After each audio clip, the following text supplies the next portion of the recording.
होली आने वाली है और यूपी में रंगों के इस त्योहार को बदरंग करने की एक मौलाना ने सुपारी ले ली है। अपने जहरीले बयानों से इस मौलाना ने यूपी के माहौल में नफरती रंग घोलने की कोशिश की है, लेकिन यह फसादी मौलाना भूल गया है कि यह उत्तर प्रदेश है, जहां अमन चैन बिगाड़ने की कोशिश करने वालों का सीएम योगी बड़े तरीके से इलाज करते हैं।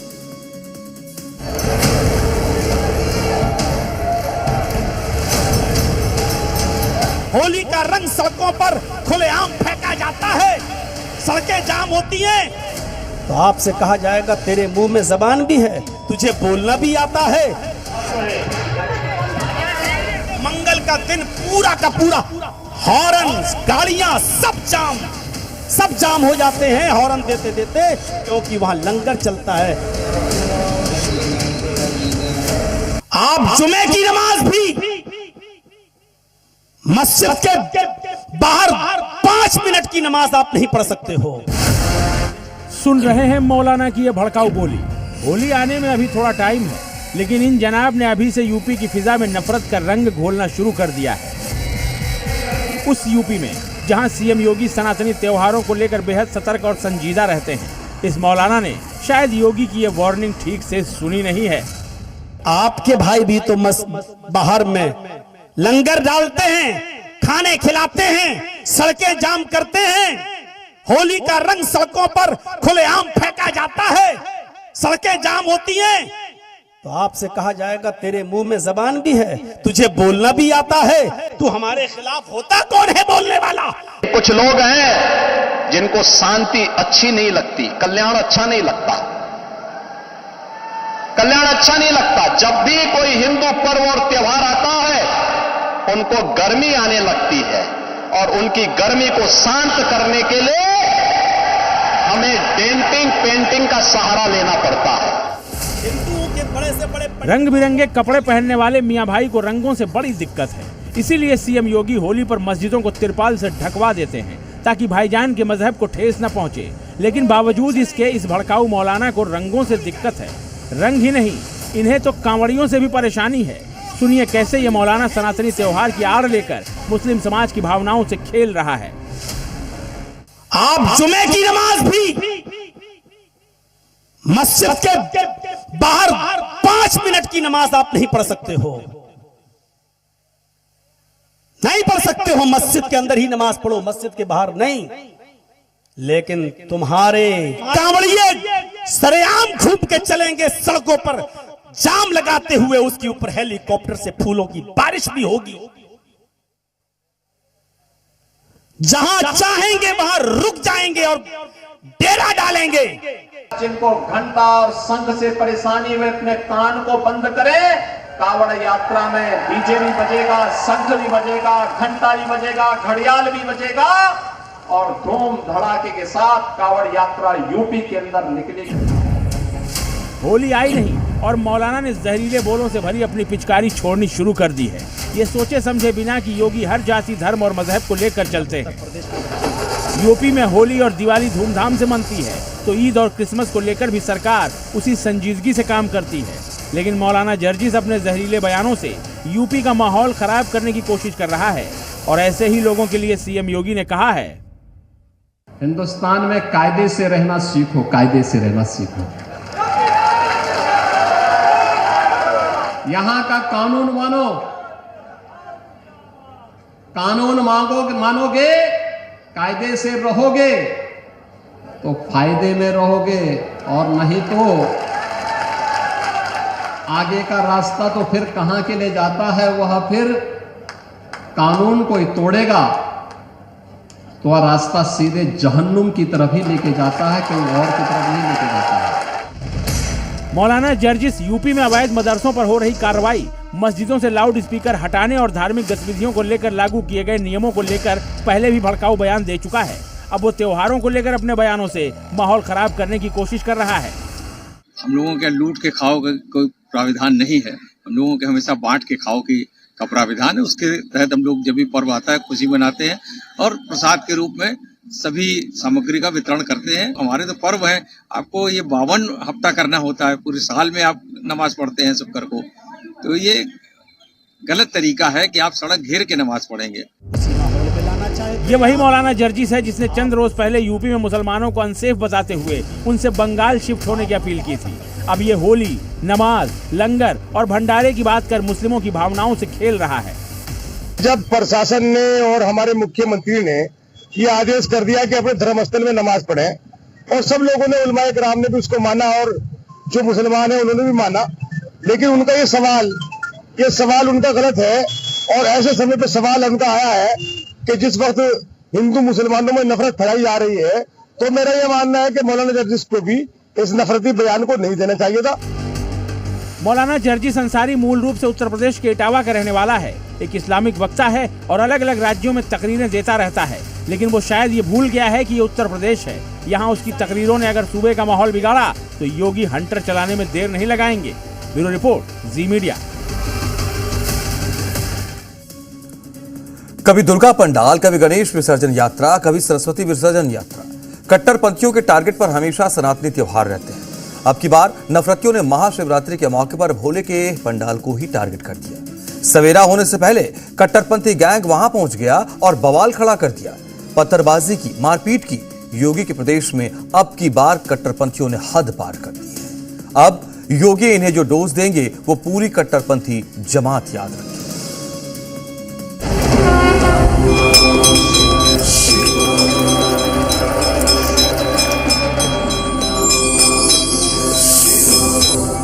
याद रखना, सनातन आस्था को कोई कैद नहीं कर सकता, कोई कैद नहीं कर सकता है।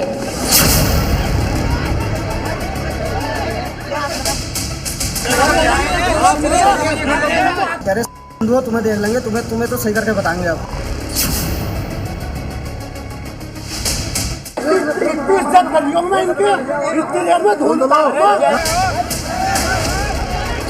ईंटें मुक्तारी सबके ऊपर करी, सब भोलों के ऊपर, सबको बहुत बुरी तरीके से मारा।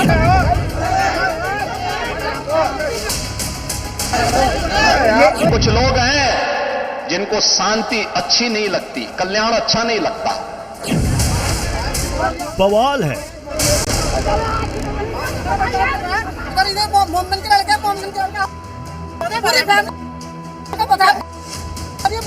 बहुत ज्यादा यहाँ पर इतना बुरा माहौल कर दिया इन लोगों ने, बहुत ही ज्यादा बुरा ड्रामा है। अब इन्होंने इनके बेल्ट निकाली हैं, देखो तुम्हारे सामने बेल्ट। पथराव है। उधर देखो, पथराव कर रहे हैं, दोबारा से देखो। महाशिवरात्रि पर तप करते सनातनी हैं और पूजा में विघ्न डालते कट्टरपंथियों की जमात है। तो मिटा देंगे, सब हिंदुओं को मिटा देंगे, मार देंगे तुम्हें, ये सब थे उनके। लेकिन बहुत बुरे सब बोले हैं, जान से मारने की धमकी दी है इन्होंने। यूपी के सीएम योगी आदित्यनाथ ने कुछ घंटों पहले कट्टरपंथियों को चिताया था, लेकिन नफरती हैं कि मानते नहीं। कट्टरपंथियों की टोली ने महाशिवरात्रि की रात को अमरोहा में कावड़ियों को निशाना बनाया। मोहल्ला छिवड़ा में कावड़ियों का शिविर लगा था। शिव मंदिर के पास भंडारा चल रहा था। भोले के भक्त विश्राम कर रहे थे। तभी रात करीब 9 बजे कुछ कट्टरपंथी वहां पहुंचे और धार्मिक टिप्पणियां करने लगे। गाली गलौज शुरू कर दी। सनातनियों ने इसका विरोध किया तो उन्होंने मारपीट की, पत्थरबाजी करने लगे। कहासुनी इतनी बढ़ गई कि इलाके में अशांति फैल गई। मारपीट में कुछ लोगों के कपड़े फट गए। नफरतियों पर भोलों के साथ साथ इलाके के दूसरे लोगों के साथ भी मारपीट का आरोप लगा। सूजियां, मेरी मम्मी का पूरा सर फटा था, पूरा सर फटा था। पैर में चोट।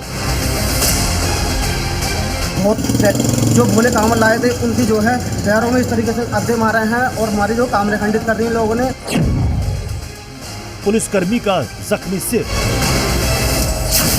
पंडाल में टूट फूट। ये तस्वीरें गवाही दे रही हैं कि नफरती किस मंशा से वहां पहुंचे थे। सवाल खड़े कर रही है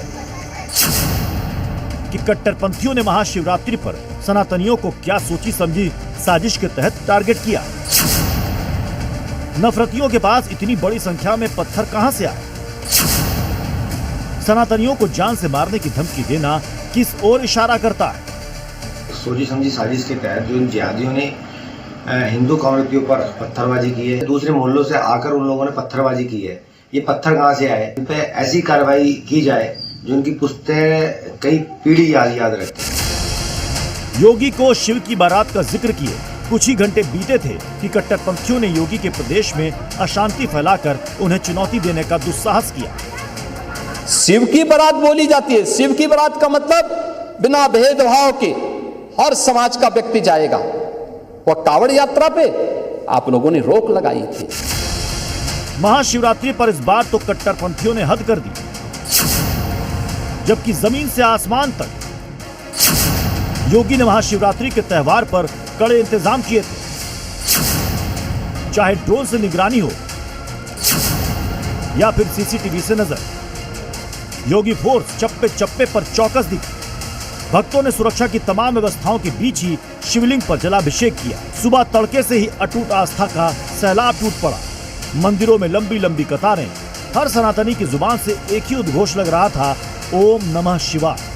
फिर भी इमरान, मुकीम, यूनिस, अली, मोहम्मद जाहिद समेत कट्टरपंथियों की जमात शिव मंदिर के पास आकर जमा हो गई। इन नफरतियों को शांति पसंद नहीं आई और ये पत्थरबाजी और मारपीट पर उतारू हो गए।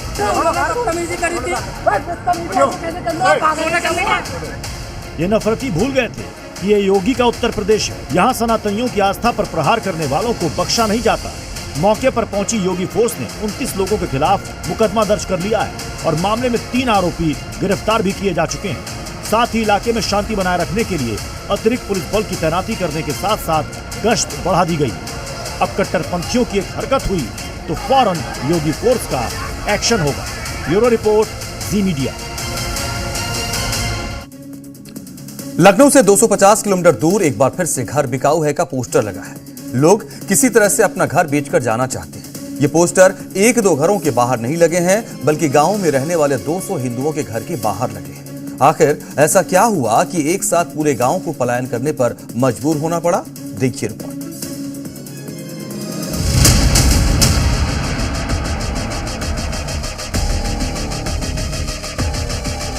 इस घर पर मकान बिकाऊ है लिखा है।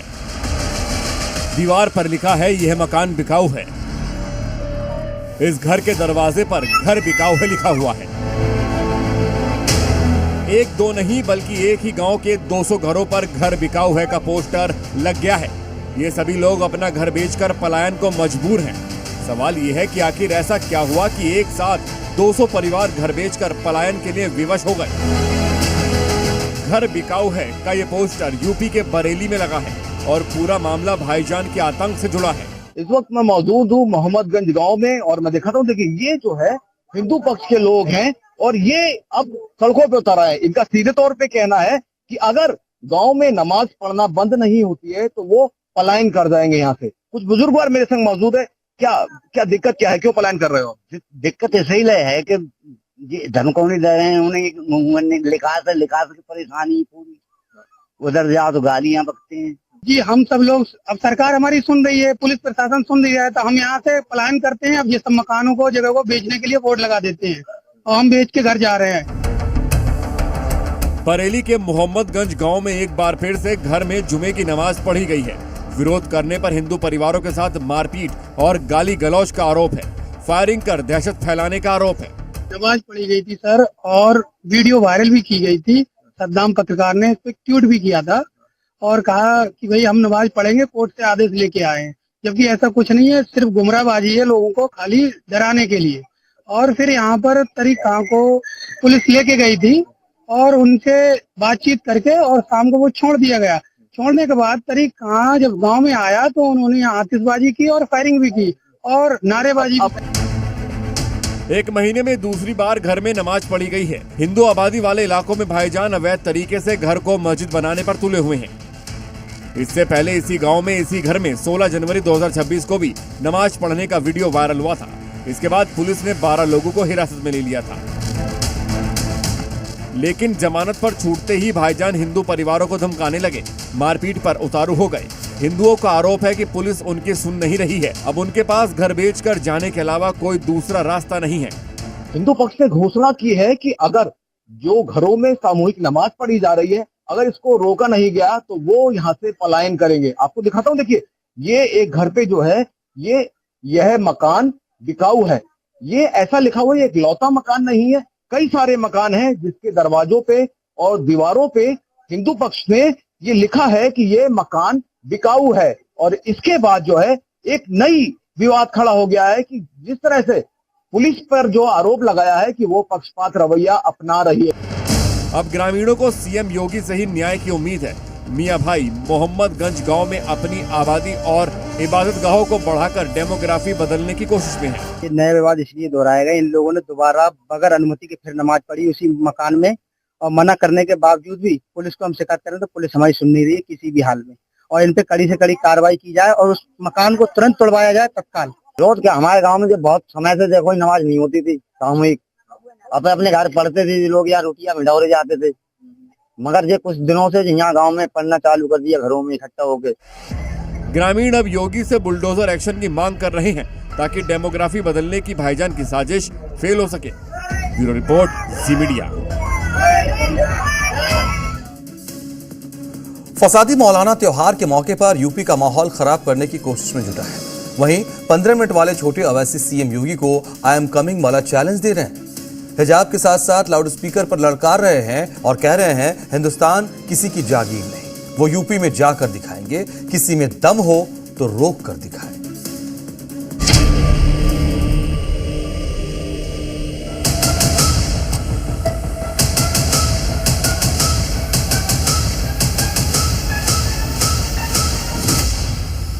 मिस्टर योगी तैयार हो जाओ, यूपी भी आ रहा हो। कभी कभी बुरी आदतें जाती नहीं लोगों की, तो उसके लिए उनकी डेंटिंग पेंटिंग करवानी पड़ती है कायदे से। यूपी की सियासत में बड़ी हलचल होने वाली है। योगी के यूपी में ओवैसी ब्रदर्स की एंट्री होने जा रही है। छोटे ओवैसी ने ताल ठोंक दी है। चैलेंज पसंद करने वाले योगी को चैलेंज दे दिया है। पार्टी का सदर कह रहा है होशियार, उसको नहीं आने देना, नहीं आने देना। तुम कौन नहीं आने देने वाले? जो छोटे ओवैसी 15 मिनट वाली चुनौती देकर दुनिया भर में मशहूर हो गए थे, वो अब योगी को ललकार रहे हैं। हिंदुत्व के फायर ब्रांड नेता बन चुके योगी को आंख दिखा रहे हैं। कह रहे हैं वो तेज आवाज में लाउड स्पीकर भी बजाएंगे और यूपी में आकर भी दिखाएंगे। आजाद हिंदुस्तान का आजाद शहरी हूं। दस्तूर ने हक दिया है, कहीं पे भी घूम सकता हूं, कहीं पे भी जा सकता हूं, कहीं पे भी कुछ भी खा सकता हूं, कहीं पर भी कुछ भी पहन सकता हूं। दस्तूर के दायरे में रह के कुछ भी बोल सकता हूं। ये वही अकबरुद्दीन हैं जो 15 मिनट वाले बयान को लेकर कई महीने तक कोर्ट के चक्कर लगाते रहे। पहले उन्होंने 15 मिनट वाली चुनौती दी थी जो फेल हुई, तो अब नया चैलेंज लेकर आए हैं। डर और मुसलमान एक साथ नहीं चलते।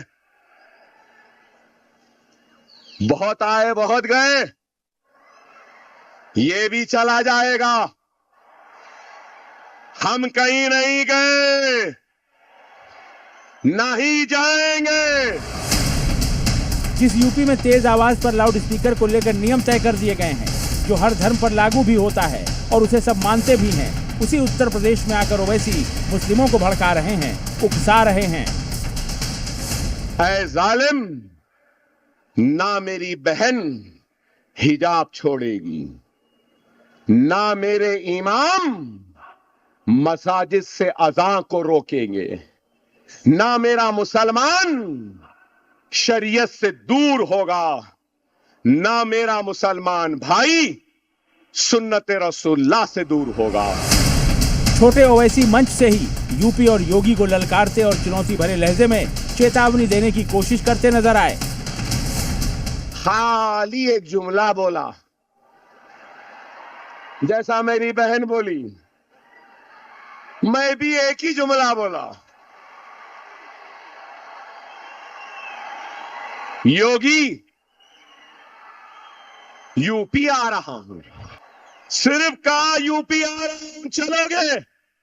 68 मिलियन व्यूज हुए हैं। सिर्फ किस पे? यूपी आ रहा हूं। खैर, छोटे ओवैसी को उनकी इस भाषा का जवाब खुद यूपी के भाईजान दे रहे हैं। योगी जी को आप चैलेंज दे करके आ रहे हैं। योगी जी कोई छोटे मोटे प्रदेश के मुख्यमंत्री नहीं है। मैं ओवैसी साहब हुए और अकबरुद्दीन साहब से भी यही कहूंगा कि आप अपने भाषणों के अंदर शब्दों का प्रयोग सही करें। योगी जी एक बड़े प्रदेश के मुख्यमंत्री हैं और नफरत वालों को यहाँ बर्दाश्त नहीं किया जाता, और जो नफरत फैलाने की बात करेगा उसके लिए जेल की हवा खानी पड़ेगी। अकबरुद्दीन यूपी आने का जिक्र इसलिए कर रहे हैं क्योंकि अगले साल यूपी में विधानसभा चुनाव होने वाले हैं और लग रहा है कि छोटे ओवैसी के मन में अभी से यूपी के चुनावी मैदान में उतरने की तमन्ना जाग उठी है। अकबरुद्दीन ओवैसी 2017 और 2022 में उत्तर प्रदेश में चुनाव लड़ने के लिए आ चुके हैं, लेकिन 2017 में AIM-IM 38 सीटों पर चुनाव लड़ी लेकिन कोई सीट जीत नहीं पाई। 2022 में भी AIM-IM ने करीब 100 सीटों पर चुनाव लड़ा लेकिन कोई सीट नहीं जीत सकी। इसके बावजूद 2027 को लेकर छोटे ओवैसी का मन खुलाचे भर रहा है। उन्हें लग रहा है कि मुस्लिमों की भावनाओं को भड़काकर इस बार वो यूपी में अपना उल्लू सीधा कर लेंगे। कई बार इन्होंने आए हैं, लड़े हैं, और उनका भी अपना अस्तित्व पता चल जाएगा कि ये योगी जी से जो चुनौती दे रहे हैं वो कितना कारगर साबित होते हैं। उनको आने पर सोचना चाहिए कि उत्तर प्रदेश जनता उनको किस कदर से स्वागत करेगी, उनको पता होना चाहिए। अपने हैदराबाद में अपनी सीट के अलावा दूसरी सीट नहीं जीत पा रही है लोकसभा की। एक ही सीट पर अटके हुए हैं। यूपी में आके कुछ नहीं कर पाएंगे। बस नफरत फैलाने का काम है। सिर्फ ये देश को बांटने का काम कर रहा है जाति धर्म के नाम पर। 2027 का चुनाव बिल्कुल क्लियर है। माननीय योगी जी मुख्यमंत्री फिर बनेंगे तिबारा। वैसे योगी आदित्यनाथ को चुनौती देने की कोशिश चाहे राजनीति में हो या फिर कानून व्यवस्था के मोर्चे पर कहीं टिकती नहीं, और इस बार ऐसा ही कुछ अकबरुद्दीन ओवैसी के साथ भी हो सकता है। ब्यूरो रिपोर्ट, जी मीडिया।